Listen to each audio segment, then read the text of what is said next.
Welcome to First Star Let's Chat, an athletic therapy podcast. I'm your host, James Gardner, certified athletic therapist, certified strength and conditioning specialist, yoga instructor, human being. This platform, for the pros, by the pros, anybody in the performance space, and beyond. Welcome here to share in the stories of professionals, experiences, journeys, learning along the way. It's a platform to connect, to network, and to be a part of a community that cares, with conversations that matter, experiences that resonate, and generate ideas, thought-provoking, organic dialogue, passionate pros. Brought to you as always by First Star Therapy, Mobility Tape, Epic, and Benchmark Athletics. In association with the Canadian Athletic Therapists Association.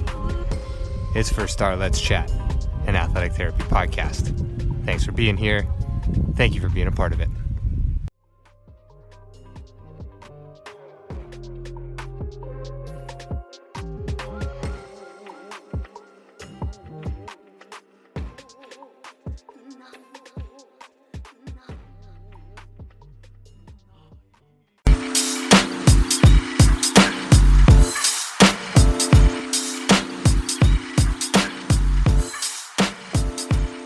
Welcome to First Star Let's Chat, an athletic therapy roundtable brought to you by First Star Therapy.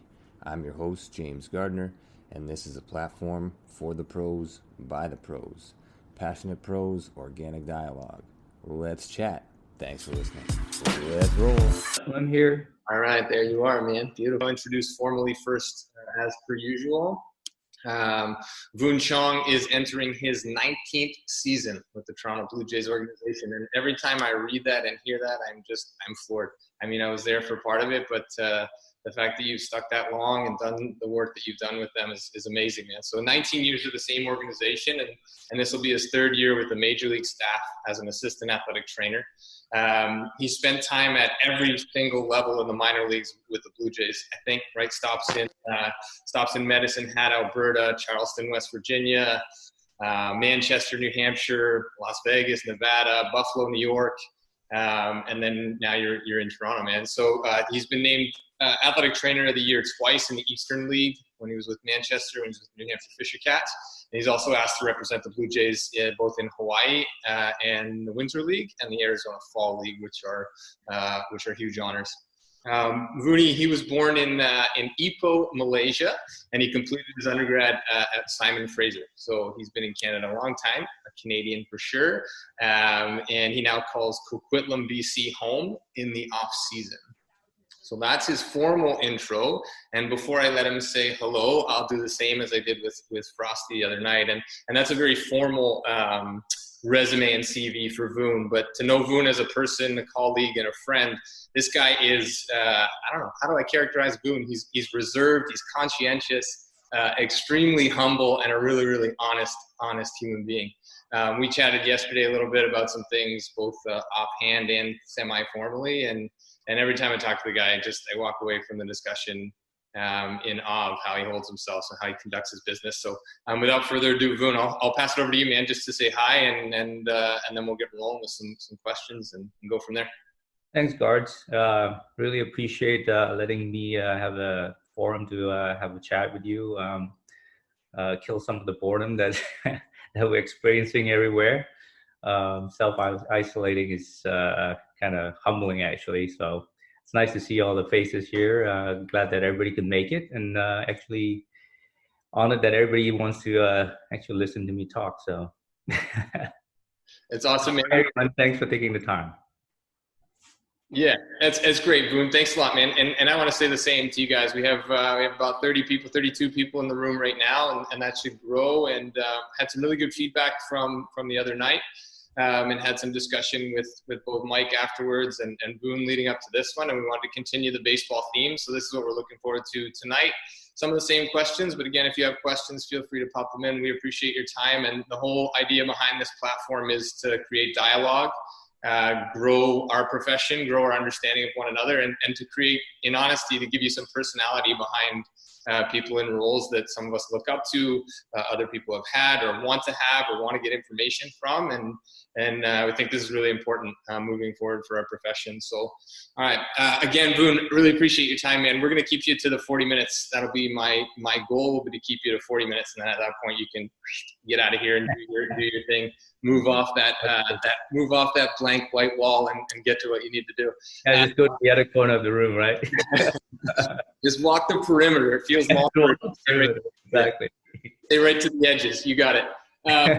So on that line, man, what have you been doing with your time to sort of keep engaged and active in this period of social distancing? I've recently only got out of self isolation. So I got back to Toronto on the 18th, and I've been indoors for the last 14 days. So the last couple of days have been great. I actually could go get groceries. I never think that going to get groceries is enjoyable, actually. So it was nice to be out, get some groceries, and then come back.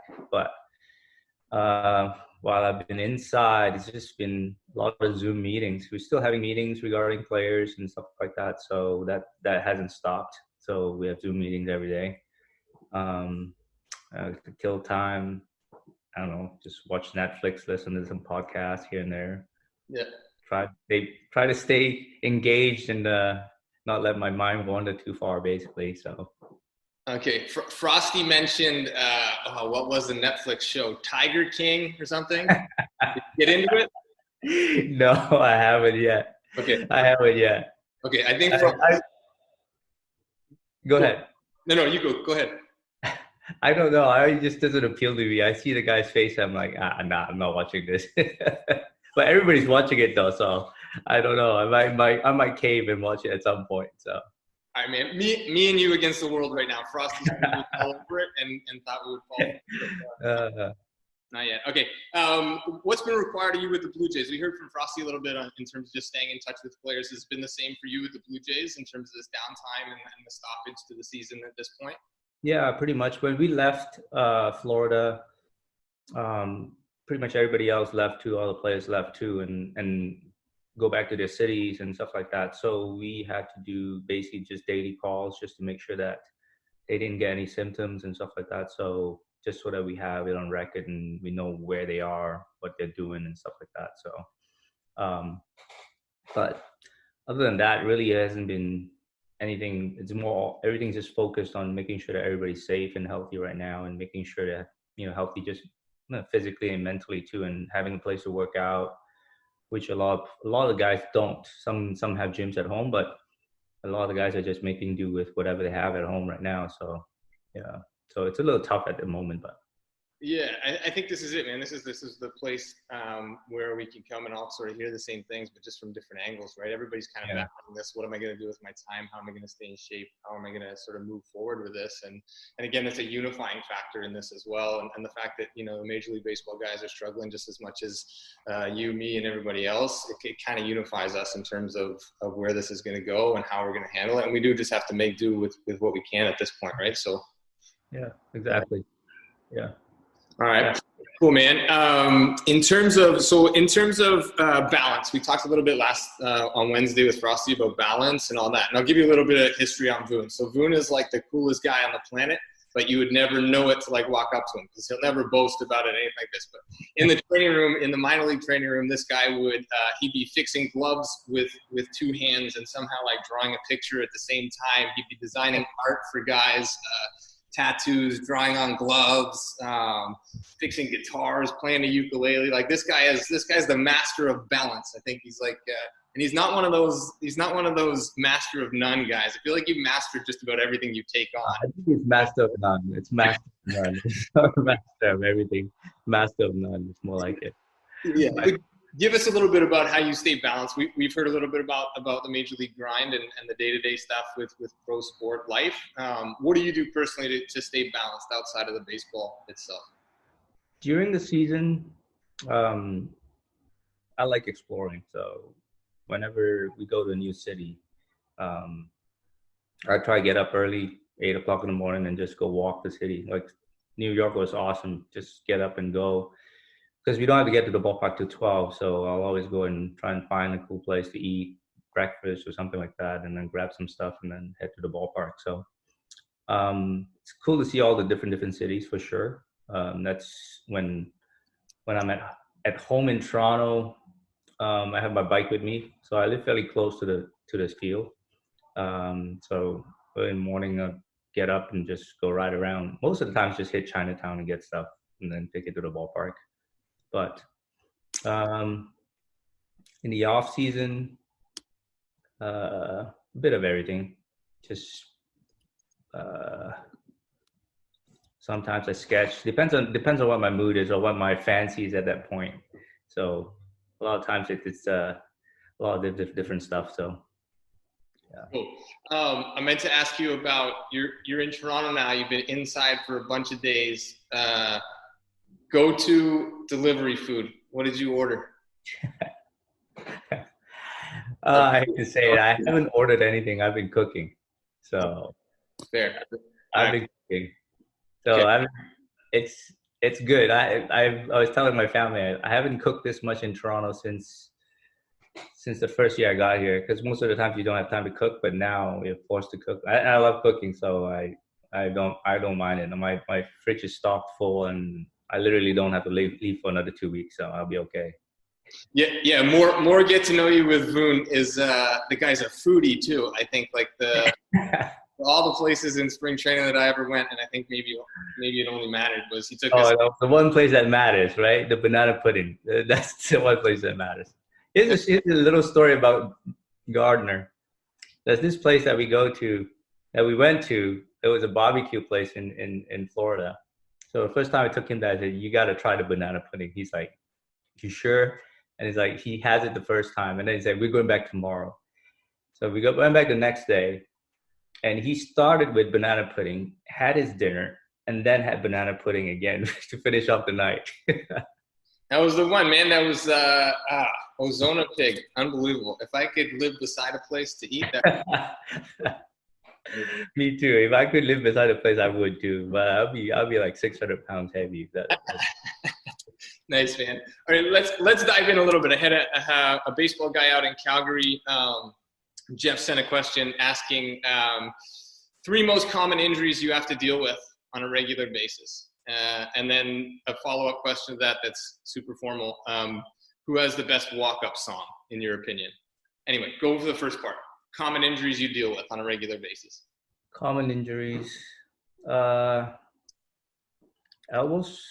Elbow sprains are common. You'll see that quite a bit.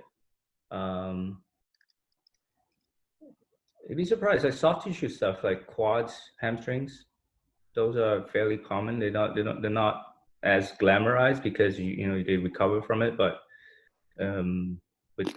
those are probably the most common, I would say. I mean, shoulders, every now and then you get shoulder strains and that kind of stuff. But it seems we've been lucky. Not that we're good, just lucky. We haven't had many, knock on wood, shoulders the past couple of years, so hopefully keep it that way. But yeah, so I think players just doing more and learning more about themselves and learning how to keep themselves healthy, pretty much. So yeah. Right. A lot of times we see chronic stuff, and then when it comes down to a blowout, like a shoulder or an elbow blowout, like a UCL blowout, sometimes it's portrayed as just like this one point in time, and that's what caused it. I think you and I know, and probably the majority of the people on this chat know, that it's kind of more about chronic stuff over time, or breakdown in mechanics and whatever. But the UCLs obviously are on a rise to the point that they're almost calling it like a one of those ick words. In baseball. Yeah. I think it's almost like, this is anecdotal, obviously. It's almost like it's concurrent with increase in velocity. Everybody's throwing harder. You get to see that a little bit more. But I mean, the studies that they've done, if I'm not mistaken, a lot of them are the younger. The UCLs are younger and younger now. They're more like high school and college before they get to the big leagues. So you don't see that if they ever get it done in the big leagues or in the minor leagues, it's probably a second time around because they've already had it in the minor leagues when they're not in the minor leagues, but in college or high school. Some of these kids now we see second round of UCL. So yeah. Yeah, it's interesting because in talking to people from here who are not necessarily practicing at the same level that I was, or with the same people. I mean, it's at the same level, but with the same people, and just dialoguing with people here, and from especially from like a baseball standpoint back home in Canada, in the amateur level, I feel like this is where we can have a lot more inroads. You know, when guys get to the big leagues in AAA and they're at their highest performing peak, they've gotten there for a reason, so that they're kind of a little bit harder to change in terms of, you know, how their mechanics work, or how they train or don't train, or what they respond to. Would you say that's a fair statement? Like, we can probably impact more if we're educating coaches and athletes at the lower levels? Yeah, I agree. I definitely agree, because at that, once you get to even the minor leagues, the high level minor leagues, or in the major leagues for sure, they're very reluctant to change because they've had success there, and it's a livelihood, right? If they change something small, it could mean them not being as effective. They're not willing to change a lot of times until they get hurt, and they say, okay, now I got to change. But yeah, you're right. It's easier to make inroads at the lower levels, at the younger levels probably, and get them on the right path early before they get to the minor leagues and the major leagues. So yeah, a lot more at stake. Yeah. So yeah, awesome. So the big leagues, we kind of see everything because it's on TV and it's in front of us. And when something happens, we hear about it. We don't necessarily hear about it for a couple of reasons. In the lower levels and amateur levels, is A, it's not happening. They're not throwing with as much velocity, as much force, as much all of these other things. And B, it's not covered like it is in the big leagues. But anyway, I think this is uniform across the board in terms of sports. You know, hockey's obviously massive in Canada, and this sort of promotion of specialization at an early age, and then reading some of the pediatric reviews and journals about what that does to kids actually, and what percentage of kids are actually moving towards a pro life or dropping out because they don't like it. So the amateur, I think for all of us, either students coming out or therapists that are well into their careers, acknowledging the fact that we can make a bigger impact, I think, at the lower levels, makes a difference. It can create jobs, it can create space for us, it can create a willingness of coaching staffs and athletes to open up to us as well. So another question I just came up from Kyle here. Over the years, how have post-pitching routines changed, and what would you both suggest as current standards on this topic? So you remember the days when let's say like Doc would finish his throwing and then he'd just go run like all of Dunedin and then run up to Tampa and wherever he would run to, and then come back and be like, okay, I should be good for next time. We know that's changed. We don't have to get into the science or the studies of it, but how does that look now? Is there a couple things that are pretty common with pitchers? I mean, we know bullpen pitchers. Let's just say starting pitchers. They do something different when they're done now than they did maybe like 10 years ago. Slightly different. They still tend to, have a little bit of a cool down, get on the bike or on the treadmill and have a little bit of a cool down. But they do a lot of unwinding, basically. So anti-rotational stuff. They would go the other way just because they've gone one way so much during a game. They would come in. They do all their unwind at the end of the day. So not so much. They'll do a little bit of arm care stuff, but more just to flush out more than anything else. It's not to strengthen. It's more, it just depends on what they're trying to do at that point in time. So cool. Yeah, and Kyle touched on some stuff. He said like reverse patterning, core work, sprinting. These things have been suggested, and I think these are pretty common now to sort of have. Even if we transfer over to hockey and you see the interviews on Hockey Night in Canada when they get off the ice and they're interviewing guys and they're like they're on the bike. I think personally probably half of that is for show, but there used to be this thing about like lactic acid and all these things. Yeah. And now we know that lactic acid is broken down sort of in different mannerisms than we used to think. But anyway, it's a good thought and it's a good topic. And just finishing throwing and then doing nothing is like running a marathon and then not like putting nutrients in your body after. It just doesn't make sense to just stop and do nothing. So it's kind of like finding that art and science of what each guy needs. Is that fair? Yeah, it's fair.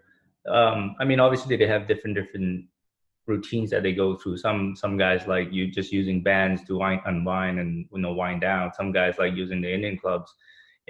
Just depends on what they like. But generally, the purpose of it is to just not do anything post game. It's just not ideal. It's just like you just threw 100 pitches and you sit down and do nothing. That's not the best course of action for them. Right. All right. So our version of Sunday Night Baseball is right now, because this would typically be our time for ESPN and watching some sort of like Jays Braves game, since we have a couple people on this session. Yeah, Frosty's on. Yeah, Frosty's on here somewhere. But man, when's the last time you had a Sunday night off in freaking April? That'd be like 19 years ago. That'd be at least 20 years ago, right? Yeah, probably never. Yeah, probably 19 years ago. Yeah, I would ask you the same question. I don't want to ask the same questions that I asked Frosty, but man, like the guys that are lifers and you've been in this a long time, like this is routine, knowing where like your headspace needs to be at in April to get going to make it to October on a daily basis. And now it's just like everything is thrown into turmoil. So we appreciate you taking the time, man. And I think like this is huge for me to get in touch with you, but also for everybody else, because we're all kind of sitting here growing mustaches like John Luca or sitting at home doing things, that we're trying to normalize, right? So taking the time and spreading your knowledge and just giving us your time is amazing, man. Everybody here as well, but for you to come on as our guest hitting in the 2-hole, you got our leadoff guy on and you're just, manufacture, man, bunt him over. I'm a big small ball guy. Let's do that. The leadoff guy was big shoes to fill. He was my mentor. He was one of my mentors. So like I interned under him, probably in like 2000s or whatever it is. But so we've worked together with him. So we've been close friends for a long time. So. Yeah, it's amazing to see you guys still in baseball and just be able to like reach out and talk to you guys about this stuff and just kind of stay connected that way. It's been great. A lot of people. Yeah. A lot of people. with a bunch of other people here sending in amazing questions. Hey, one more before I jump back on track with some specific stuff for like ATs. Post pitching routines. How often do you look at internal rotation following a start and try to gain internal rotation? We know about as practitioners about GERD and glenohumeral internal rotation deficiencies. And just for everybody who's here in the chat, I sent it was a big long blurb. And there's one article about hip range of motion, and then there's the text that I mentioned, which is the athlete's shoulder. So it's over there somewhere. It's all in one big message. But as far as measuring internal rotation, I know when I was there, we were measuring it fairly regularly just to look at like what's the start do, what does 15 pitches do to internal rotation.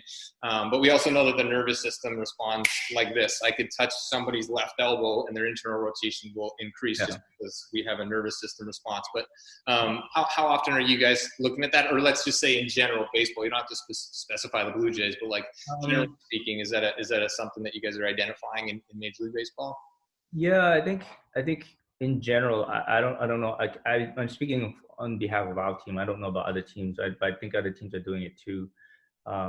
They are monitoring way more now with all metrics basically. Hip internal rotation, external rotation, trunk rotation. You name it, shoulder flexion, everything. Everything's being measured now, and everything's being tabulated, and basically analyzed by a bunch of our sports scientists that we have on staff. So shoulder internal rotation is definitely one that we do, and external rotation, obviously. But total arc is the one that most people are interested in, basically, I guess. But we're not focusing on it like everybody's focus. It's more the ones that we know have a problem with, always has a problem with internal rotation or whatever the case may be. Those are guys that we keep tabs on more closely, I guess you would say. So it's not across the board. We don't do it for everybody across the board. Just the ones that we know have histories of, problems with internal rotation and stuff like that. And the same goes with guys that have,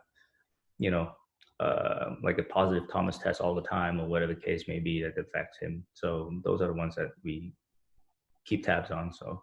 Yeah, makes sense. retroactive statement. This is recording. I'm supposed to say that at the beginning, I think. But anyway, this is recording just so we can recall the things when we hash out exactly how we're going to take over the world and these kind of things. But it is recording. For everybody who's listening, again, I appreciate it. We appreciate having you here.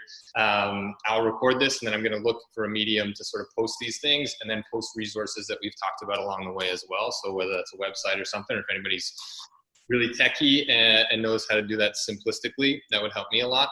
So just let me know on that. But I will get these posted down the line. So total arc, coming back to this total arc thing. So total arc, for anybody who's not familiar, is we're taking the shoulder and looking at internal rotation as well as external rotation, adding those numbers together. And there is somewhat of a formula out there saying you need to be at X percentage of your unaffected side or your non-throwing side, but obviously it's going to look different. We know that internal rotation and external rotation look drastically different in throwers, but looking at total arc, is always advisable, I think, in my opinion. When we spoke at the OATA, I spoke at the OATA about hips, and this is one of the things that we look at in the hip as well. So passive range of motion of the hip, and that can lead to, identifying cam lesions, pincer lesions, these kinds of things, labral issues in hips, just the same as it is for shoulders. So yeah, definitely keeping an eye on that. Good questions coming in. Let's jump back to the AT world just for a second. What characteristics make up a strong athletic trainer or athletic therapist in your opinion, either in baseball or in pro sport? Or, I mean, you've been there for a long time. There's a few things that definitely stand out in my mind as to, how you've stuck that long, how you've been able to be not only competent, but remain in terms of your knowledge as well as your skill set. You're constantly evolving in terms of what you're learning.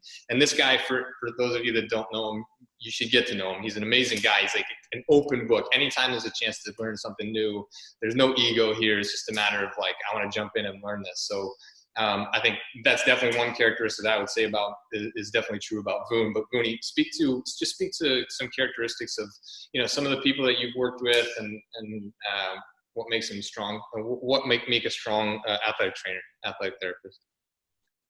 I think for the most part, all of us, I mean, everybody that's here listening, you're in this profession, you're trying to get into this profession for a reason, and most of you guys are caring people. You want to put others ahead of yourself, and that's the most important thing, I think. It's the good ones are the ones that have stayed a long time in this game because they don't have egos. It's not about them. It's about who they're treating and who they're caring for. I think that comes first. And everybody has a very good base of knowledge in athletic therapy, athletic training, whatever you want to call it. And it's the ones that are open to learning and open to new ideas and being able to formulate your own thoughts on what works for you and what doesn't work for you. I mean, all the things that are out there, like the FMS, SFMAs, the PRIs, TPIs, and all that kind of stuff, they're all good ways of doing things, and but you have to adapt it to what you are strong at. And so I think it makes sense to some people, and for me, I'm not the smartest guy, and the SFMA and the FMS stuff clicks with the way I think. So you have to find something that clicks with the way you think and the way you can utilize it to the best of your ability. I think that's the most important. I think there's no wrong method, I don't think. It's just, how you understand it and how you apply it a lot of times. And we apply different things. Like there may be something in SFMA that we really like, but not all of it, or something in TPI that we really like. So you develop your own style and methods of using those in your profession that make it, work for you, because it's not always just the one way. That's what I've learned anyway. So yeah. Yeah, I think that's crucial. I think we have a lot of students on here, or some recent grads, even people who've been in this for a long time, is remaining open. A lot of times I go to courses, I've been to courses and I've walked out saying, wow, oh my gosh, I have to change everything that I do. And other times I've walked out saying what didn't even learn anything. Like, what's going on? Or she's just saying something in a different way than that other woman said it 2 weeks ago when I went to that other course. So I think that's a great point, man. Just staying on it and just trying to find out what your niche is and what you connect with. And then the first part, paramount to identify the human in front of you and know what's going to work, right? If I put you and Meredith on the same program, I know that there's going to be two different responses, right? I know that your nervous system, your muscular system, the way that either you're kinesthetic or auditory or whatever. So knowing the human in front of you makes a huge difference. And so that comes down to being, conscientious, responsible, and just understanding who's in front of you. Being human first is a huge deal in this profession. Yeah, I think you're right in that sense. It's like you gotta put everything else aside, because we've all come across the difficult athlete, the one that you hear, oh, that guy, he's trouble, he's difficult to deal with. But if you put everything aside and just don't let that cloud your judgment and treat him like a human being, a lot of times the human being will come through and you'll be able to get through to him, and you may be the only one to get through to him. That's the funny part about it. And you may not get through to all of them, but there's some of the difficult ones that you can get through it, but those are the ones that you may impact the most. So yeah, I think that's spot on, man. I think 60% of the people that are in this room just had heard you say that and they went like, I know who he's talking about. But anyway, regardless, we'll leave that out. We won't have any names come to mind here. So that was leading to my next question, was aside from difficult rehab scenarios, what are some difficulties of your role? And I'm thinking back to when, I can't remember if it was when I was interning or when I was actually employed, but with the Jays. But there was that one season where there was a bunch of like thoracic outlet stuff going on, and that was just like, man, that was crazy. It was like 2 or 3, maybe even 4 surgeries in one spring training at just like various times. Yeah. That was a little bit overwhelming for the training room at that time, just because of the amount of care and time that those required. But let's step away from rehab, and like, has there been any difficulties that you've experienced outside of rehab in terms of your role?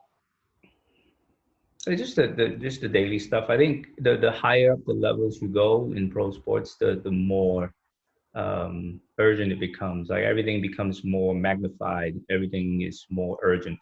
Like in A-ball, for example, a player gets hurt, there's no urgency to say, oh, when can we rush him back? It's not you just get him healthy, we need him healthy. But in the big leagues, once you get up to the big leagues or AAA, it's like there's an urgency, because these guys are getting paid a lot of money and teams want to win. And if it's somebody like if it's a Vladdy, for example, and he's hurt and was raking before that, they want him back like right away. So that's the pressure of weighing, when is he okay to go, when is he not okay to go, and having the strength to tell management, hey, he's not ready to go yet. Or the player's pushing, you tell him, no, you're not ready to go yet.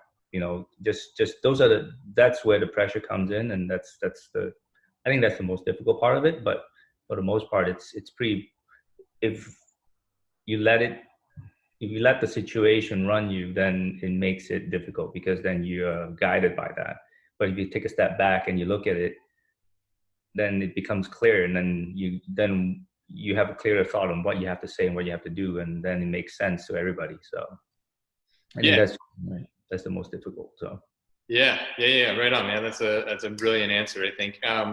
It's kind of this funny conundrum in pro sports, right? It's like, we know as practitioners how long tissue takes to heal, right? So when a guy strains his calf or his hamstring or his whatever he strains, and that comes out in public, and they say, he's out for 2 weeks. He's on the 15-day DL.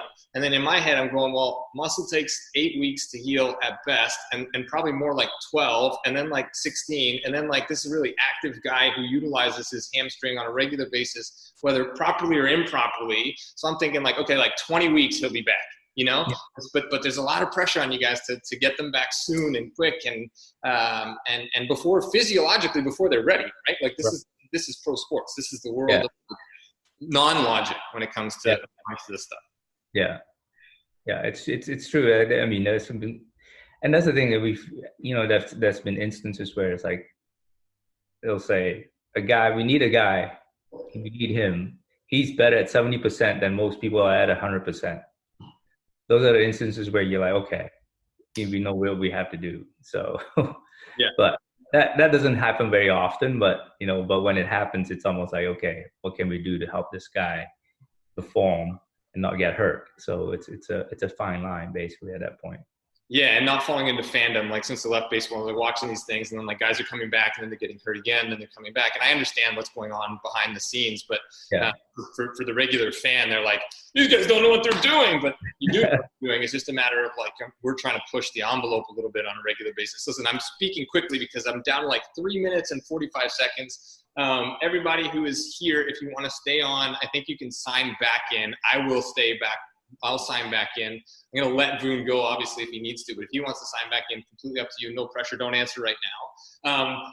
How much Netflix have you crushed today? Rapid fire. Today, nothing. I went out today, so it was good.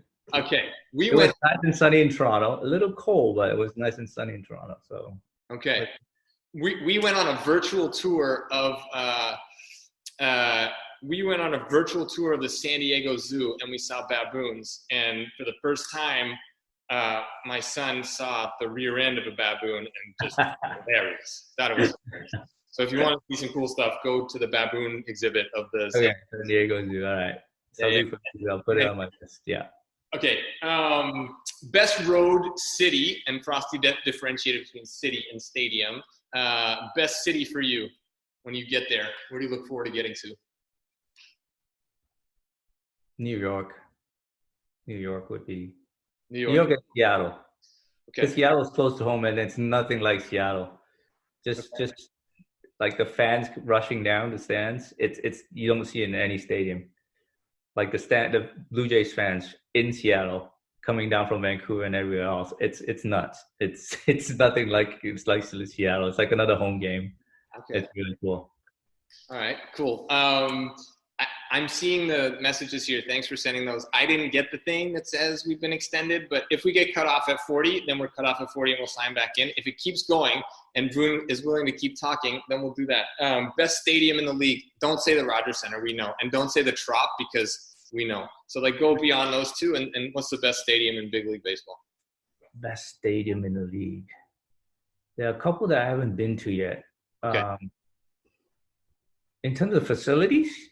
Yeah. Training facilities all the way. Don't worry about what goes on the field. Training facilities, like visiting training side. Don't say Fenway because we know Fenway's training side is like. Actually, no. Fenway they renovated it, so it's much better now. It's way better than some of the other ones actually. Inside knowledge. Yankees have a pretty good one. I would say Yankees. Okay. It's just well designed. I mean, it's not a big room, but it's everything that you need in a room. The Braves are actually pretty nice too. Right. Yeah. You're saying that because Frosty's here. That's fine. Yeah, I have to. I have to. No, but they actually have a really nice stadium. Yeah. Really nice stadium. Frosty, make sure you send over that extra case of what Voon likes. Just send that over next time they're in town. Just send me the burger from up top. Well, Holman and Finch, just send me the burger, Frosty. Just send me the burger.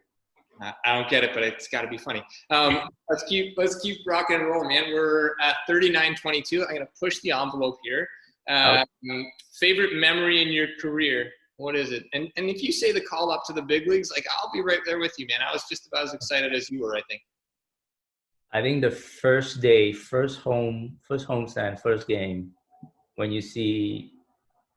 Because I'm transplanted Canadian, but I've been in Canada longer than I was in Malaysia. So I consider myself Canadian now. So the first game where, first homestand, and then when they sing "Oh Canada" and when they have the flag out there, you don't think you're going to tear up, but you tear up. You definitely tear up. Yeah, you feel it. It's great. Gets you right in the feels. Yeah, it does. It does. Yeah. Nice, man. Nice. Yeah. So we've talked about a little bit of some of the difficulties and how you find balance, and then some of the common injuries in baseball. Talk talk to us about like a standard day for you as an assistant athletic trainer in big league baseball. You and I talked about this a little bit, and there's a little bit of a differentiation in terms of your role as an assistant. Would it be fair to say that you're spending majority of your time with the guys, with the players themselves, and then the head is kind of, he does a little bit more of she does a little bit more of the administrative detail on top of that stuff, or you kind of decipher for us if you can?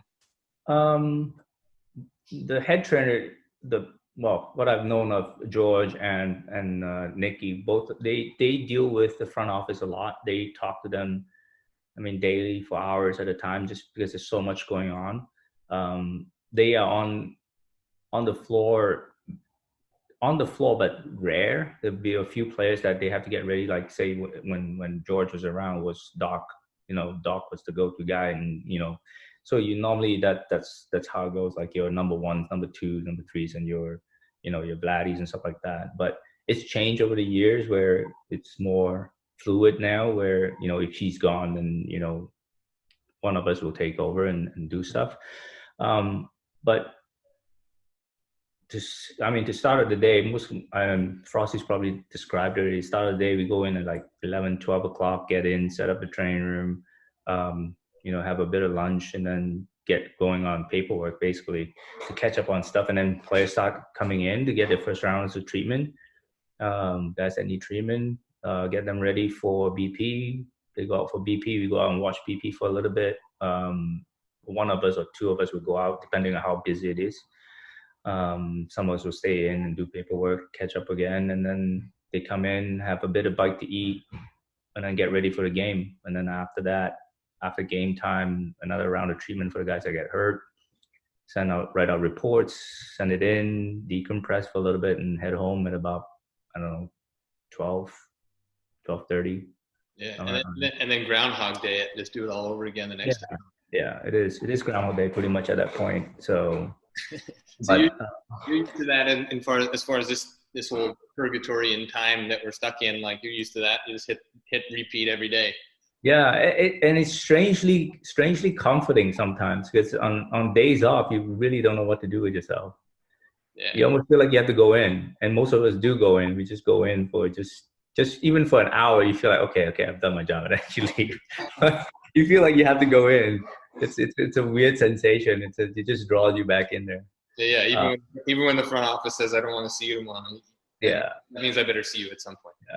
But as the assistant, it's the roles are a little bit different in some ways. Like my job this year, a lot of it has to do with just the ordering of supplies and that kind of stuff. That side of it, playing of the bills and all that kind of stuff, taking care of all that, the paperwork and all that kind of stuff. Previous years, the last couple of years, I was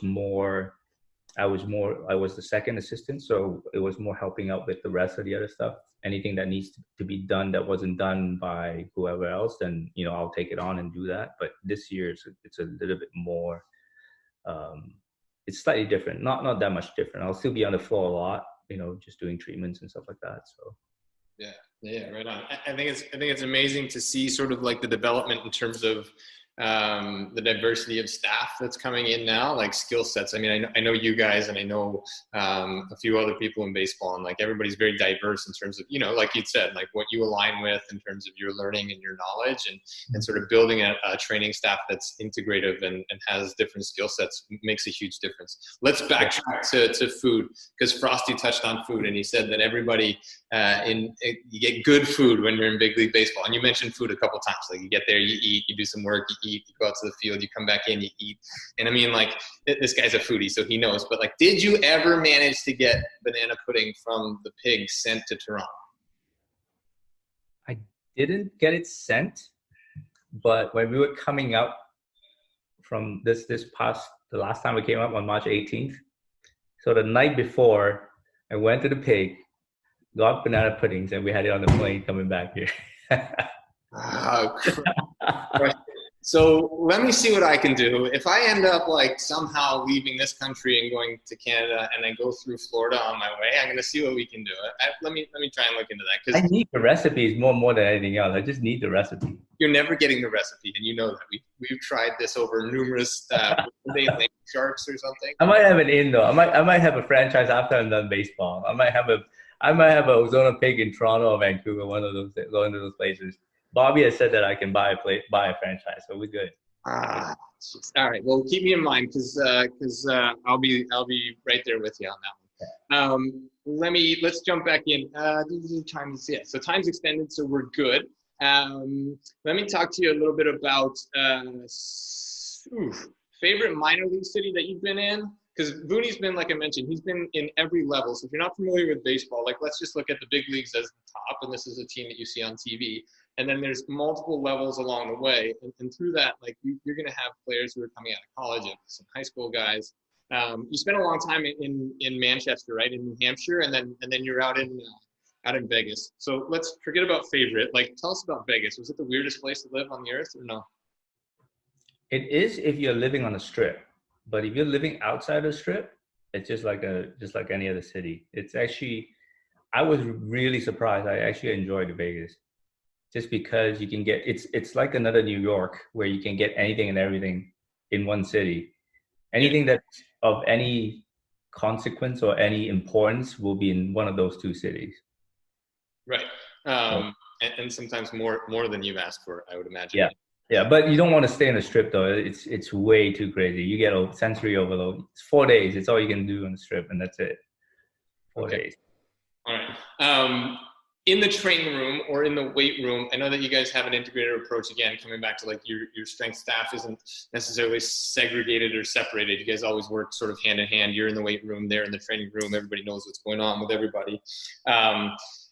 Just touch on the human element again. Like there are some guys that lift a lot and some guys that don't. How's that approached with you guys as a staff? I mean, you sort of just take that in stride, or do you try and sort of siphon everybody into the same programming? I think this is just like a general interest question. I kind of know the answer, but just for everybody out there. We try to get everybody on the same page. It is hard when there's a lot of when you have free agents, when they come in with their own programs, and when they are set with their own programs, it becomes a little tougher.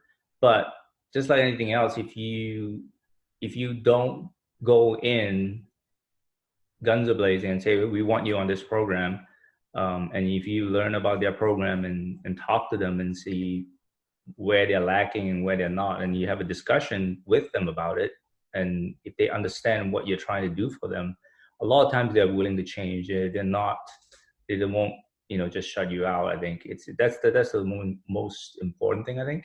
But there are some that are very stubborn and won't change, and at that point you just try and help them as much as you can, and just try to make suggestions. It's more making suggestions than implementing a program for him that he's not going to do, and you completely lose him at that point. So yeah, kind of an interesting dynamic with baseball, at least when I was working in, is you have the attention of these guys, and you have your hands on these guys on a regular basis, and then it comes to the off season, and I don't know if Mark and Russ and the personnel that's in charge now direct this a little bit more or differently, but there's always kind of like the off season guys that just go home and they're free to do whatever they want. I mean, they take a program with them. They have access to all the training staff and everything. But at home, it becomes sort of like, and Frosty talked a little bit about weighted balls, and a guy who decided to do some weighted balls, and that didn't work out so well. Is that a problem with you guys, or it just kind of is what it is, and you make sure that you're open and talk about it during the off season? I think it's slightly different now, given the age group that we have in Toronto. A lot of the guys have come through the system, so they are more in line with what everybody wants to do and what everybody is doing. You have one or two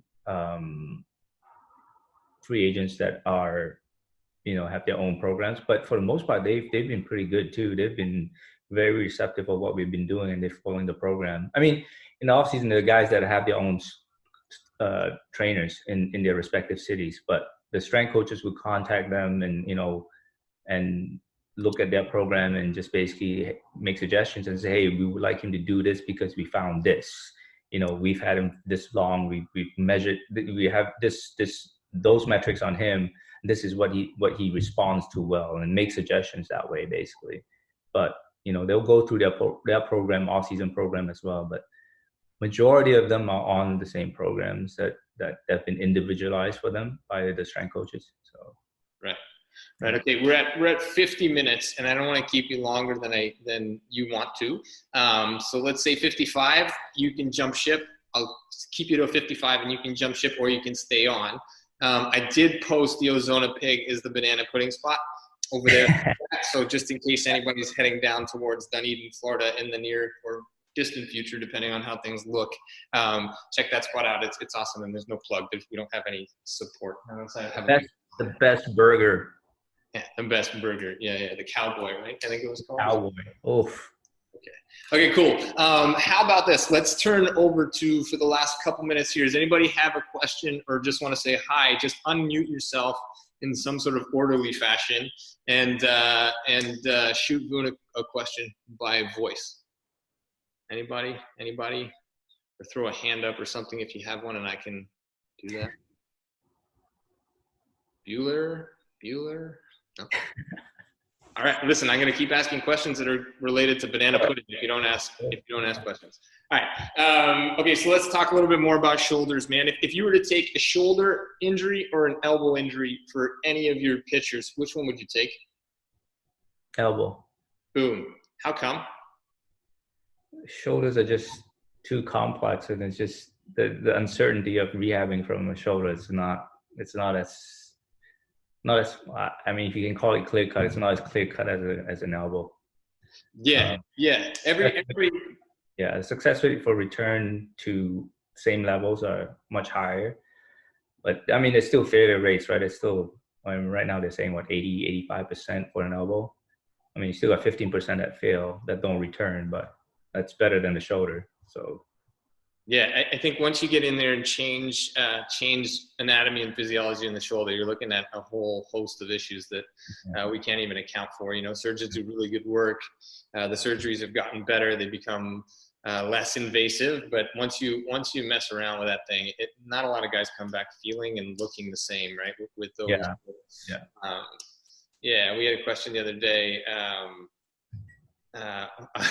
It's a good question. It got sent to me privately. I don't know if Anyway, yeah, elbow over shoulder any day of the week for sure. You can fix the elbow pretty straightforward now, but you got to look at the shoulder too when you're repairing it. What would your walk-up song be? My walk-up song? Yeah, man. If you had to have one, what would it be? Oh my God. Let's clarify a little bit. What would your walk-up song be when you're walking onto the field and somebody's hurt? I don't want to walk up if somebody's hurt. It's not good. All right. You're coming in to close the game. Okay, you're coming in as a closer in the 9th inning, and you pull your hat down really low and you spit a bunch, and then you run out of the what are you walking into? Oh, I don't know. I really don't know. 19 years of. I don't know. I never even thought about that. I remember. This is a good question. I remember. I think it was Kevin Pillar, when he was younger, and he would just come up with the most bizarre walk-up songs, right? They always had to do with California or something. But one time he picked Sunshine and Lollipops or something, and just kind of stepped up to the plate and just really just having fun, and it was amazing. It's this is. I don't know. What was Frosty's? Frosty's walk-up song. I don't think he had this question, to be honest. I don't think that question. But Frosty, if you're there, unmute yourself and tell us your walk-up song if you're still here. I don't know if he left. He might be there. Yeah, Frosty, what's your walk-up song? Well, I wouldn't say I have a walk-up song, but I know that I don't even think it was for me. I think it was we were in Dunedin and somebody from the other team got hurt, and over the PA they started playing the theme from MASH. Pretty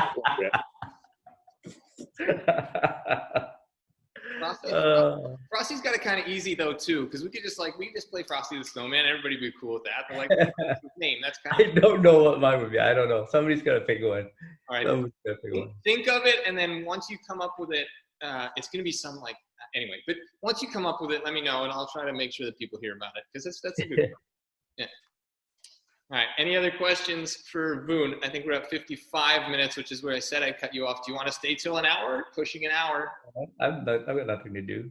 Don't we all? This is what we're doing these days. We're just hanging around. This is awesome. This is great. People want to chat. Let's chat. Yeah, let's chat. That's the name of it. Sunday Night Baseball. Let's keep going. All right. Okay, Blue Jays this is a good question, Steve. Thanks. Blue Jays are a relatively young team.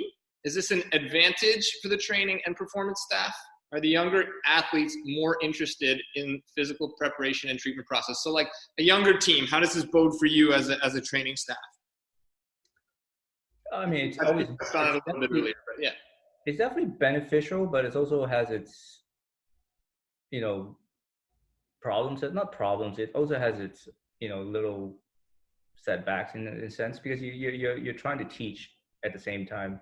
Most of the times you don't have to, right? Most of these guys already know when they're up in the big leagues, they already know. Some of these kids are still very young. We forget that some of these kids are like 20 years old, never been, other than baseball, they don't know anything else. It's more the other stuff, the life stuff that kind of overlaps into the baseball life that they don't know how to do, which causes them problems. But I think it's beneficial in the sense that if they have come from our system, then there's not much to I guess I'm contradicting myself a little bit. There's not much to teach in a sense, because they've learned it from the system and they've come up knowing the system. It's just fine tuning a little bit here and there.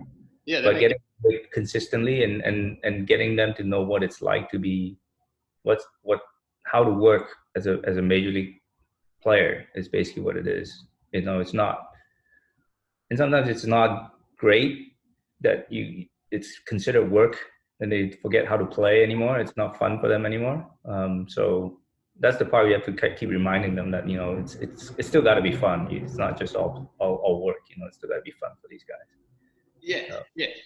I think that's a really important answer as well. So just coming back around to where you started with that, and that's that the baseball stuff and the learning about rehab and the learning about how to care for yourself, like that's a really large portion that we see from like a fandom or like from a removal standpoint. Like we see, okay, they need to prepare, they need to understand their body, they need to be ready, they need to not be hurt, they need to tie their shoelaces in whatever manner. But like the other side of life is a huge part of these young guys' world, right? So for people who have the routines down, it's fairly straightforward, right? So a guy who's been in the league for 5, 6, 7 years, he understands what it takes to be ready and all these other things, but he also understands how to manage his money, how to manage his family, how to manage all the distractions.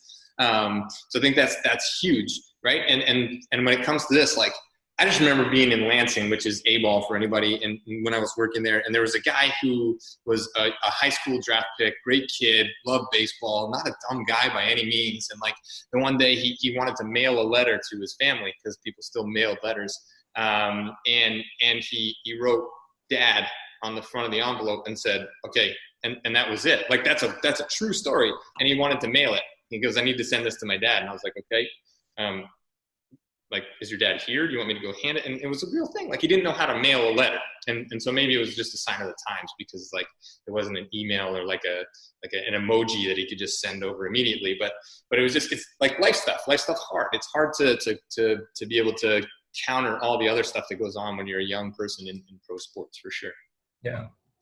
Okay. Good question. What's your, I'm going to say top 3. That's fine. Advice for students stepping out into the profession on having such a long and successful career such as yours. As burnout in the AT profession is such a growing thing now. So this is coming back to like that balance a little bit, but like, what would you advise students coming out into the world of athletic therapy, athletic training now? I mean, you're like a guru now. You've been in this a long time. I don't know if I'm a guru, but I think I'm lucky in a sense that, I mean, I'm not a fan of baseball. I'm not a baseball fan growing up. I wasn't a baseball fan growing up. I still am not to a certain extent. But I appreciate the game. I know how hard these guys work. I know what it takes for them to get to this level. So I appreciate the game. I appreciate the level of dedication that these guys have to get to this point. But I think that's the part that helps me dissociate easier from baseball. And it's a sense that I'm not a big fan. Like if there was a game on TV, I probably won't watch it. If there was nothing else to watch, I probably won't watch it. That's You fair. know, so I think you have to find a way of getting away from the game. You can't be consumed by it. Just like anything else you do, you can't be consumed by it. I mean, as much as you love it, if you let it consume you, then you're gonna get burnt out by it, because as great as any job is, there's always parts of it that you're not gonna like. That's not ideal, obviously. I think doing it for the right reasons, you got to do it for the right reasons. If you're doing it for the glamour, that's what I know Frosty can relate to this. We had He left, so say whatever you want. He left, say whatever. Another friend of ours that was one of our minor league coordinators, he's like, what are you doing this for? Are you doing it for the glamour? It's like, yeah, it's all about the glamour. When you're an ATC in the big leagues or minor leagues, it's about the glamour. It's not about the money. He's just kidding though, but it's never about the money. It's never about being in the spotlight or anything like that. You got to do it, because you enjoy helping people. So, yeah, and just relate to people. And it's about the people most of the times, more than anything else. That's what I think that's the most important. We've got to meet a lot of people along the way, and that's one of the best parts of the job. So. Yeah, Jennifer, I think it's a great question. And for students, coming out, it's a matter of sort of the same thing. It's like aligning on how you want to do things in your practice and who you want to work with and how you want to go about it on a day-to-day basis. At the same time as burnout rates are going up, I think the recognition of burnout is also going up. And this time at home, where everybody's doing online things, and like it's bizarre, but at the same time, like we're also learning to manage and to cope and to find strategies for this, burnout and self-care. So that's a big thing for me right now. Like I've done some stuff in the past that, I came from baseball and I went to a university in Canada with like a really strong football program in Canada. And you guys get the joke. And I took that work ethic of like 14-hour days, work ethic, stupidity, really, when it came down to it, like 14-hour days, and tried to apply that to a university football program. And for me, that was it. I was aligned with completely like, I am the profession, as opposed to like, I am the person that's working in this profession. And I think identifying like what you need and backing off, and understanding how to be the most efficient with your time. And then that's it, like separating yourself. Like Voon said, he's not necessarily a fan of baseball. I was the complete opposite. Like I love baseball, played baseball my whole life, needed to find a way to work in baseball. But since removing myself from baseball and now doing other things, like that's it. You got to identify the things that make you happy and that you can step into in terms of where your energy is going to be spent and what's going to bring you energy. And Voon, I don't know if you know Scott and Jamie Livingston, but they're doing like an online Instagram thing on a daily basis at noon, and they're just talking about like energy in, energy out. And it was a really, really good topic, like where we're going to get our energy from and what's going to drain energy from us. And so I think you've touched on it just in a different way to humanely skin a cat, I guess. And I think that's crucial for students and for all of us, to be honest. And the thing is, burnout is so, it's prevalent, right? Especially in baseball, it becomes way more pronounced in a lot of ways, because you're working 140 games, 142 games in minor leagues, 162 games plus some more in the major leagues, and it's daily.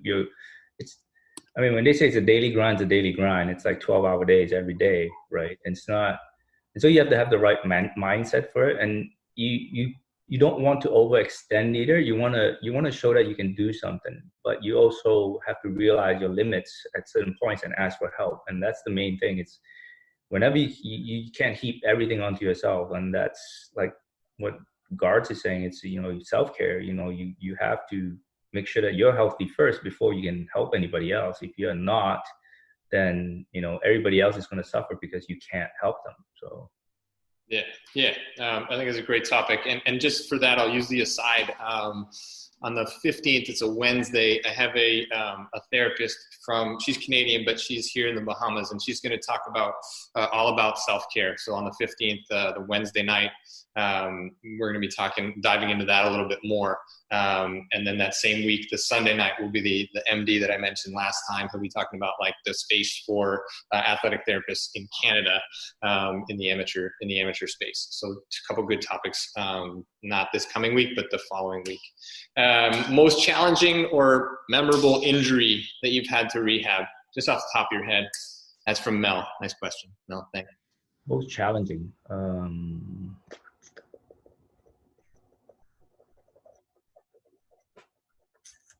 I think obliques are probably the most challenging. It's because there's really no timeline. I mean, and there's so many ways people have talked about doing it. Like, okay, you're gonna, keep moving it, or some people say don't move it. Some people, you just have to play by what they give you a lot of times, and it's not clear cut. I find that the most difficult because there's no real clear timeline for it, and they can do stuff when they can do stuff. Casting the oblique is difficult. It was always difficult to put a cast on them. Put a cast on. I've been lucky. I've been lucky. I haven't had a very severe injury on the field. I've never really had to call for help on the field, and I'm really lucky. I've been extremely lucky, and hopefully I don't ever have to until the day I retire. Hopefully I don't have to, because that means all's good. But yeah, all's good, and it also kind of highlights those things that that all of us as therapists and trainers and students have a skill in, and that is being able to respond to emergencies if and when they arise. You have that skill set in your back pocket. You hope to never have to use it, but if and when you do, again, like, this is just another plug for all the things that we can do. We're a really diverse profession. I think making people understand that and realize that, and I posted a thing from like from UB, because I was filling in for Sasha here at the University of the Bahamas, and she's on a mat leave, and they did a little coverage for National Athletic Training Month, and it was like, what is it? Like, what do you do? Like, you just tape ankles and give people ice bags. Like, yeah, on the surface, that's exactly what we do. But when you dive into it and you're there on the day-to-day, you really start to capture all of the skills that we have as a profession. And I personally am like, coming back to Canada, if and when that happens, it's going to be, part of my mission to continue to drive this home. And that's the purpose of having guys like you and some of the women we have coming up, and some of the other, students and things like that on here on a regular basis, is just to drive this home. I just don't think it's recognized enough in Canada. It will be at some point, but the more and more that we engage, and the more and more that we sort of beat the drum a little bit, I think we'll be advantaged for doing that. Yeah, I agree with you. It's all the other skills that people don't see, as an AT, they just don't recognize it. For the most part, you pretty much know what to do that a PT does in for a short period of time. I mean, most of us we don't have to take a patient from starting a surgery or rehab him all the way to the end, but you have the knowledge to be able to do that, and that knowledge is learned, and you may not have gone to school for PT for that, but your experience doing that on the daily basis. If you're the only medical personnel on OHL team or any of the minor leagues, you're it. There's no PT there to help you. There's nobody there to help you. You have to deal with that. But also all the other skills you have to learn that they don't teach you in school. All the administrative skills that they don't teach you in school. Those are the things that people don't see and don't recognize and don't have an idea of what you do on a daily basis. So, like I said, don't like Gar said, don't sell yourself short. There's all those things that you learn on a daily basis as an AT. You provide a valuable service to whoever you're working with, and they just don't know it. And a lot of times we don't advertise it, and we don't say, oh, we do this, and this. We've just been known to do it. Like, ATs are the people that just do it. They don't question. They just like, okay, this hasn't been done.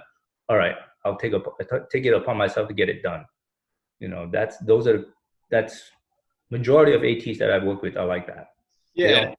They don't care what job it is. Right. Ordering pizza, okay. Where should I, that kind of stuff. It's not like nothing's below us. So yeah, as long as it's vegan pizza without Yeah.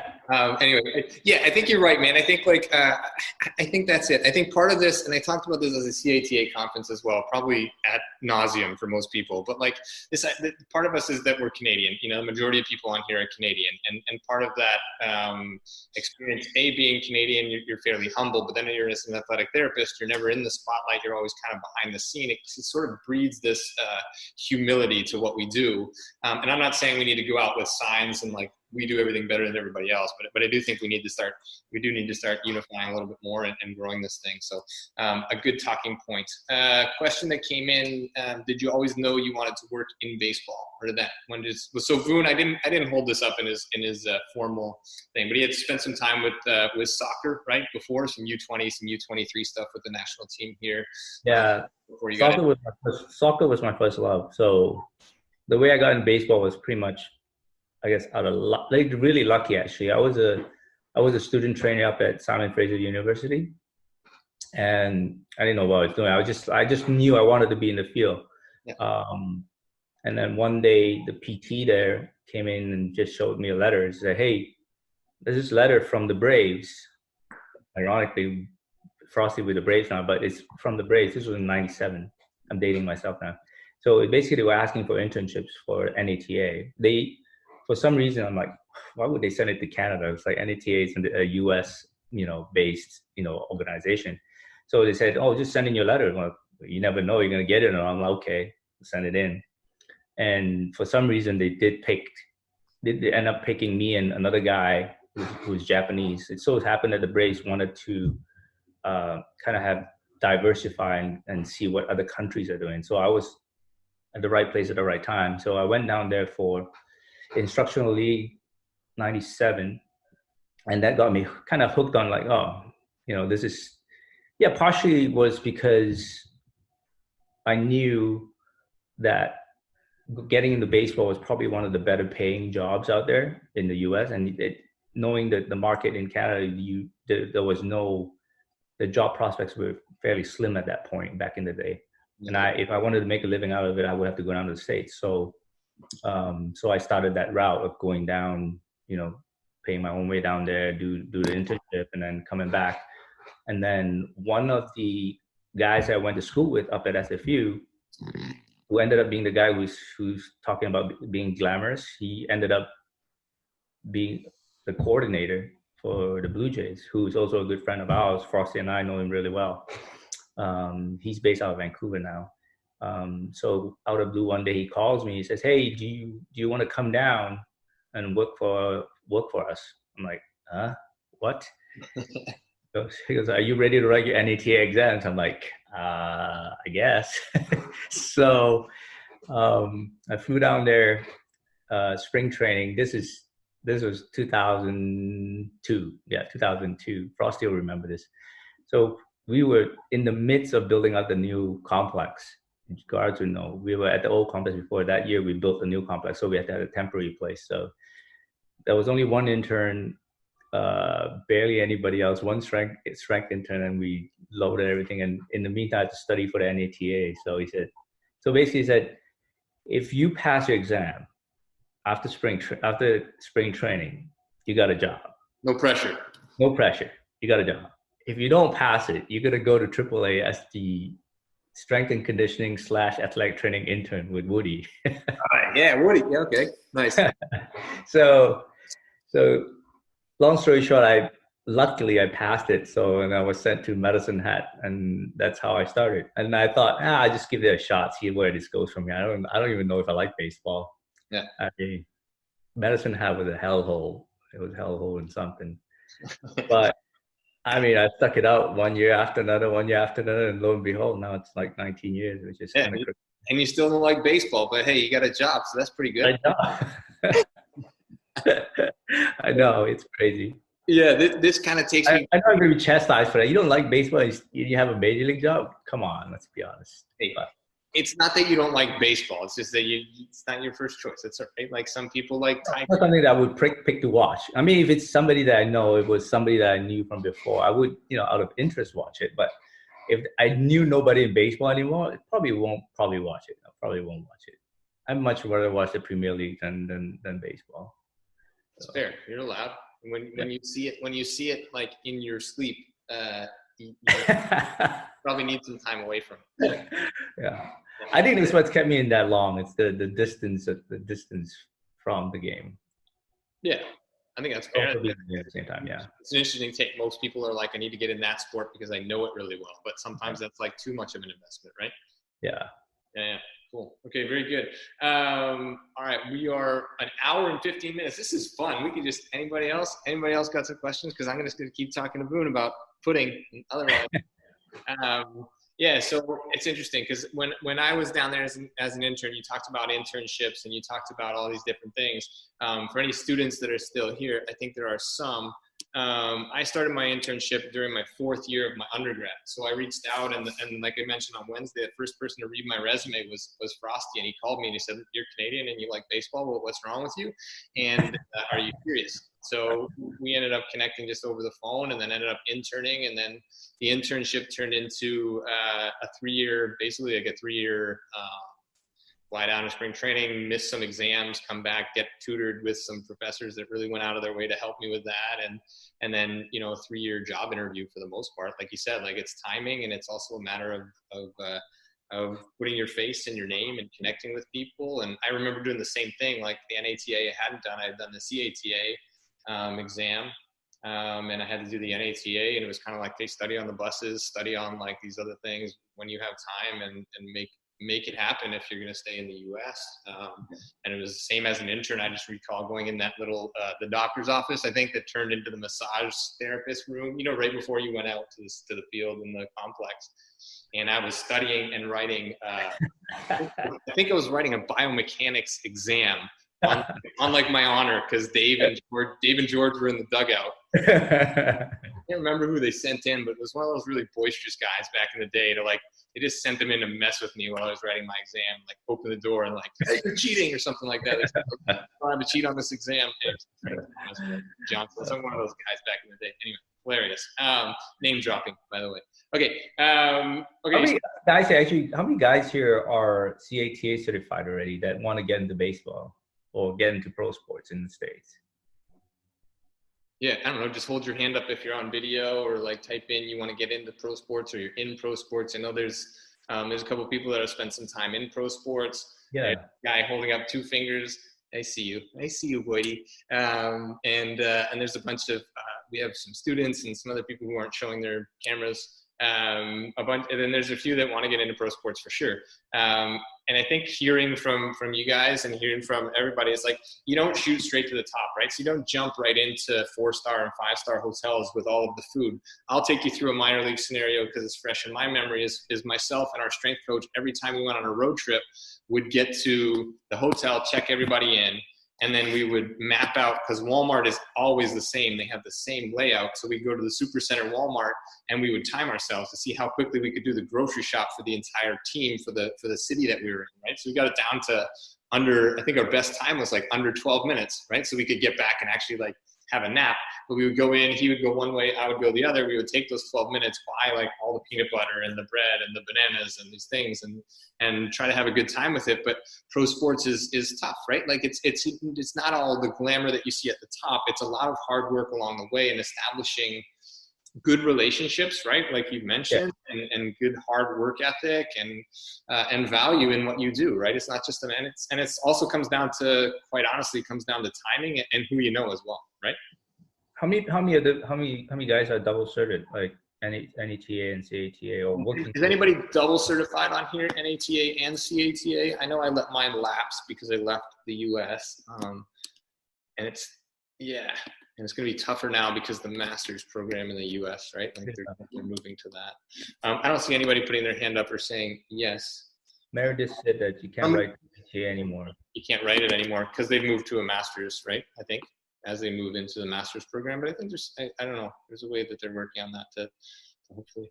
Let me just come back to a question. Holy cow, hour and 20 minutes. You mentioned some guys will bring their own programs back from the off season. There's some names in the profession that you'll have confidence in knowing they're doing the right things. So like if Cressy's name's on a program, you're pretty, yeah. I mean, obviously they go through the program, and our guys have a pretty decent relationship with Cressy. So he does kind of like, whatever he does is kind of in line with what we are doing. So somebody like Cressy, somebody like, even like Ospina, we've got some guys some PTs that have worked with Ospina. A bunch of guys that, that are either trained by some of the SFMA, FMS gurus out there and TPI stuff. And, there's so many out there right now that the offshoots of each other, and they're pretty similar for the most part. Most of them are pretty similar. It's just that you don't want somebody who's just renegade and just like, oh, you're just going to squat and you'll be good. That kind of stuff. It's got to be, you look like a program and like, okay, what's this guy deficient in? And, you're prescribing something completely different that doesn't benefit him, even though you know what he's weak at, just because you like that exercise. So it just depends, really. So. Yeah, I think this time is kind of interesting as well, just because of there's a lot of like specialists out there on the internet right now doing at-home programming and like, hey, come and talk to me. I'm a baseball guy, or I'm a hockey girl, or whatever. And I'm just not sure that it's very watered down, and you're right, like it has to come down to the individual. There's no blanket program for baseball players. That doesn't make sense, because not one baseball player moves the same as another baseball. They're human. So if you're not getting an element of like a one-on-one evaluation to see how does that hip move in comparison to that hip, how does that ankle move when that shoulder's in the air, like if you don't have a firm understanding of the mechanics and biomechanics and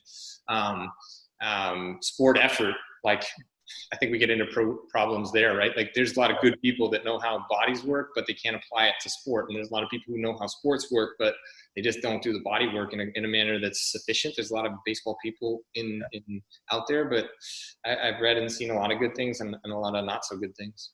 Yeah, I think you have to have healthy skepticism of who they're going to, and you give them the benefit of the doubt, but you also look at what they're doing and how they're going about doing things, and see whether they know what they're talking about a lot of times, so yeah. Anybody can, not in the day and age of just social media, everybody can say that they help this guy, take a picture and show that they help this guy, right? But then on the backside of it, when they get hurt, and they don't say, oh, this guy got hurt with me. Yeah. So it's you have to take it with a pinch of salt what anybody says, and you have to look at what actually is happening, kind of thing. So, and you don't really get to see a clear picture until you actually work with the guy, so yeah, it's really hard to say. Question came in: are there any requirements to apply to intern or work with minor league teams? The answer is yes. There's definitely requirements. Frosty touched on Wednesday. pbats.com does an internship where they post internships on a regular basis. So that's pbats.com, Professional Baseball Athletic Trainers Society.com. And then requirements are like any job you'd be applying to for an internship. You need to show proficiencies. You need to be able to establish professional rapport with your cover letter and interviews and these kinds of things. So there's definitely requirements. But internships are great, and just like putting your foot in the door wherever it is. Like I said, we're here in Nassau in Bahamas, and I'm not in a role where I'm in a clinic or even really a gym. I mean, we have some space and we have some weights that we do with some athletes, but we took on the opportunity to work with the University of the Bahamas just to see what I can provide for them and what they can provide for me in terms of a different look of things, different equipment, different types of athletes, a different part of the world, a different climate. Like just adding to the repertoire is always essential. So, just touching on the dual certification. I know Omer's on here right now. Omer was our intern last year in Toronto. Yeah. He's just said that, the NETA has given a year's grace. Is it a year, Omer? I'm not sure. But, anybody that's wanting to do pro sports should think about getting dual certification. It puts you in better stead. I recently just took my CATA like 2 years ago, probably 2 years ago, because they mandated, the Blue Jays mandated that we had to take it. So you're welcome. I had to write an exam after 20 plus years of not writing an exam. So that was kind of nail biting. Yeah, but You nailed it and probably had 2 banana puddings. No, probably barely passed, actually. I don't know. But yeah. Everybody barely, if this is what we talked about Wednesday too, is like everybody barely passes that exam. Nobody rocks out of that being like, aced it. That certificate. Another good point, Spanish is a huge leg up. Baseball is a hugely international game, definitely in the on the Spanish side of things. Like interns, they look for that. Definitely for full season jobs, they look for being able to speak fluently in Spanish, just as a second language is always advantageous. And I kick myself for not going that route, but Spanish for sure in baseball. There's a lot of Latin America and different countries. And a lot of teams have Dominican complexes and stuff too, right? Like if you're going to start at the lower levels and going to the Dominican and spending Absolutely. I mean, and that's the thing too. Even if you don't, and you are willing to, and you're willing to put the time in to go down to the Dominican Republic or mostly Dominican now with the complexes there. We had a Japanese guy. Like, I'll do it. He went down to Dominican and didn't speak a lick of Spanish, and he was down there learning. So it's a good, if you really want to learn Spanish, you get immersed in it. It's you learn fast. So Spanish is definitely one of those things where if you know Spanish or another language that's useful in baseball, like Korean or Japanese, you've got a leg up for sure. So focus on what you believe most players okay, good question. Not to put you on the spot, let's answer this cohesively, I guess. There's been a huge move to a greater focus on strength and conditioning in the past few years. What do you believe most players, therapists, strength and conditioning coaches are missing? I'm guessing that means like as overall, I don't know. Is that, yeah. Okay. Let me start by saying there's definitely been a move towards this. Like Voon talked about 100 years ago when he started. Doesn't a guy look great? He looks pretty good for 28. Started out and he was the only one, and there was one strength intern, and I think even in your resume, actually, or not your resume, your bio on PBATS, he was an athletic trainer and an equipment manager at the time, and like Ken Carson, who started with the Blue Jays, was doing laundry, and like we've all done laundry as a student therapist, or maybe some of the new students haven't had to because there's like rules against that, but like we've all had to do laundry and towels and scrub down tubs and do those kinds of things along the way. But definitely the move has shifted to like performance has become a whole lot more of the focus, definitely in recent years. Let me start by just saying, what do I believe most players, therapists, strength and conditioning coaches are missing? I would say that most of them are missing the human element. We start thinking about things in like blocks and periodization and movement as like a blanket statement for people, and we miss the individual in front of us. I think that is massively underrated in terms of all of sports. I'm not saying everybody, but I think like overall, that's an area that all of us, and again, like this time right now where we can connect and sort of look eye to eye and interact and dialogue, like this is hugely important for all of us to stay connected. And I think that's an element that all of us in our day-to-day lives don't do an extremely good job of, that we can be better with, and definitely within sports and performance. Yeah, I agree with you. I think that the human element, you always don't forget the human element. I mean, that's how you get them to do what you think they should be doing.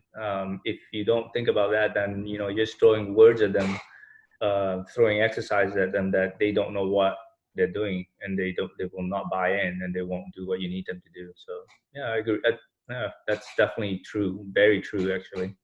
I mean, that's in the training room too, right? It's if a guy comes in and say, oh, you need to stretch this instead of this, but you don't tell them why, they'll do it for a little bit, and then they'll basically fuck off and not do it after a while.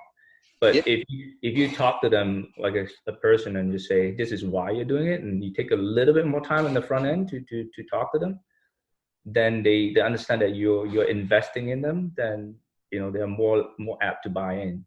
And there's a ton of things that get trendy and just kind of like you have buzzwords and you have a lot of things that like make people look at you, or you're really good at taking your shirt off when you do things, and that gets a lot of like viewership, and that's great. And a lot of people, like I just took Andreo's FRC course, and he's always talking about like, I put stuff up there, but I get 1,000 likes when I do something where I'm like bending and looking like the Matrix, and I get 2 likes when I put up a really solid article of research where like you actually have to put in some work and read and get behind it. So it's an interesting space and time, right? Like where this instant gratification for virtually everything is what everybody's going for. And you and I talked about this yesterday, Booney, like on the phone. The buzzwords are great, but it's like, show me some depth. Yeah. I mean, it's great to know the buzzwords. I mean, you know what people are talking about. That's always, always good to know what's going on. Have a pulse on what's going on. But yeah, have you TikToked yet? Have you done a TikTok yet? No, I haven't done a TikTok yet. Let's talk after this. Let's see if we can get. You want me to do a TikTok? I don't have TikTok on my phone. Sorry. Me neither, but it's one of those like catchy things. But yeah, the buzzwords are great, but know what they mean, and don't get caught up in it, and have a solid idea of what they're trying to tell you. So you can do without the buzzwords a lot of times. Because after a while, if they hear everybody talking about the buzzwords, they tune you out too. Yeah. Oh, there you go. You're talking about that again. I'm out. So yeah, use your own words. Just be you, and you'll be all right. So I like it, man. That's a solid segue to the end of this thing, I think. Everybody just keep being you. We really appreciate you guys coming out. This is Let's Chat. This is an athletic therapy roundtable. Really looking to push this thing forward. Voon, appreciate your time, man. Honestly, we went double time tonight because Zoom has been so gracious to just kind of, I'm just going to say it's you, man. It's just like, they rewarded you for being you. So really appreciate you taking double time tonight. Any time was more than enough. So again, Voon Chong, assistant athletic therapist, athletic trainer with the Toronto Blue Jays. He's been in it a long time, really accessible guy, really successful, humble friend, colleague. So if anybody needs to reach out, you can reach out through me and I'll try and connect you. He's fairly open in terms of connecting. Yeah, just reach out. Yeah, and he'll probably be on this week again as an audience member. Maybe not. Who knows? Because it's not soccer. Sure. Yeah, I'll be on. I'll be lurking. Lurking in the back with his muted background and his white background. Always something to learn. Yeah, but again, like I really appreciate you guys' time and being here, and tell somebody about this. And if you like it, send some feedback. If you don't, please, same thing, send some feedback. We want relevant conversation. The idea, again, is organic dialogue where we can just talk and be here in the same room with passionate people in the profession, and that kind of just continues to grow and evolve. And as this situation changes or doesn't, I'm trying to stick with this thing and make it a go. I see Nathan's hand is up. I don't know how to do anything about that. So do I need to unmute you? Let me unmute you. Go ahead, man. Nathan Boyd, can you hear me? Oh, no, that I think that was just with regards to being interested in professional sports. So. Okay, that was a long time ago. I missed it. Yeah, no worries. Okay. It's excellent, you guys. Really appreciate your time. Very well done and really informative. So thank you very much. Thank you for coming on. It's fun. It's fun to just talk shop. It's my time in the profession is almost done. It's going to be done pretty soon, hopefully. Maybe another 10 years, maybe. But it's always good to give an insight on the game's changing. Obviously, pro sports is changing. So. I've had to adapt over the last 20 plus years. So yeah, man, you've been changing right along with it, man. Not the hairline though. The hairline's been there for forever. So I was gonna say not the way you look, because if you look at your rookie card, he actually has rookie cards, and my rookie card, I still had hair. You look right where you need to be, man. Again, listen, I don't want to minimize the fact that you took all this time out, and I really do appreciate it. Voon, anytime. Yeah, I love having you, man. Love you as a mentor. Love you as a friend. Really appreciate your time. Respect you as a professional. Everybody for coming. Stick with us this week. We have hockey week. We're going to shift gears a little bit, move into hockey. Have a guy who's playing in the AHL coming on Wednesday, pro hockey guy, and then a coach coming on next Sunday who does fantastic work with his athletes and really has great things to say in terms of requirements and requests and interaction with therapists, both on the student level because he works at York University, but he's also worked with the national team, the women's team, so women's sports as well. Like we want to touch into all these areas that we can affect change and be respected professionals in the space. So anybody has suggestions moving forward, again, please send some feedback. Instagram's great, here's great, but I will bid you a good night. Appreciate all your time. Voony says, thanks everyone for taking the time. Love it, man. It's been great. Thank you so much for playing baseball. Sunday Night Baseball is alive and well. Thank you, ladies and gents. Glad you could get.